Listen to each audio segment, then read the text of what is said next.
இயேசுநாதர் பைபிள்ல சொல்லுது. இயேசுநாதர் ஒரு நாள் ஒரு குச்சியை வச்சு கீழே ஏதோ எழுதிக்கிட்டு இப்படி கிறுக்கிக்கிட்டே இருந்திருக்காரு. சரி, தரையில மண்ணுல. அப்போ ஒரு 50 பேரு ஒரு பெண்ணை கொண்டு வந்து நிறுத்தி அவர்கிட்ட சொல்றாங்க, ஐயா இந்த பொண்ணு விபச்சாரி, அதை நேரடியா நாங்க எல்லாம் பார்த்துட்டு அவளுக்கு தண்டனை கொடுங்கன்னு கொண்டு வந்து நிறுத்துறாங்க. இப்ப அவர் என்ன செய்யறாரு? அன்பை போதிக்கிறார். இயேசுநாதர் அன்பை போதிக்கிறார்.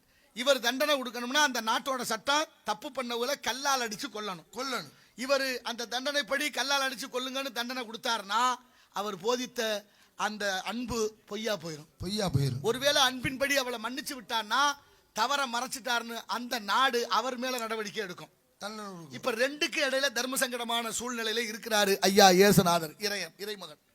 இப்ப முடிவா ஒண்ணு சொன்னார். அவரு வந்திருந்த 50 பேரையும் பார்த்து, நீங்க யாரு தப்பு செய்யாத, இதுல வந்திருக்கவங்க இல்ல, யாரு தப்பு செய்யாதவரோ முதல் கல்லு அவங்க எரிங்கன்னாராம். வந்திருக்கவங்க யாரு தயவு செய்யவில்லையோ முதல் கல்ல நீங்க எரிங்கன்னார். உடனே அதுல இருந்து எல்லாரும் பின்னோக்கி இப்படி நடந்தாங்களாம். அதுல எழுதி இருக்கு. அதை எழுதிட்டு குறிப்பா என்ன சொல்றாரு? 60 வயது முதிர்ந்தவர் கூட பின்னோக்கி சென்றார்னா வயசு கூடிச்சுங்கிறதுக்காக பெரிய மனுஷன் சொல்ல முடியுமா? அதைத்தான் வள்ளலார் சொல்றாரு. அத்தனை அடிகாரிகளும் மாணிக்கவாசர் சொல்றாரு, வேகம் கெடுத்தாண்ட வேந்தனடி வெல்கன்னு.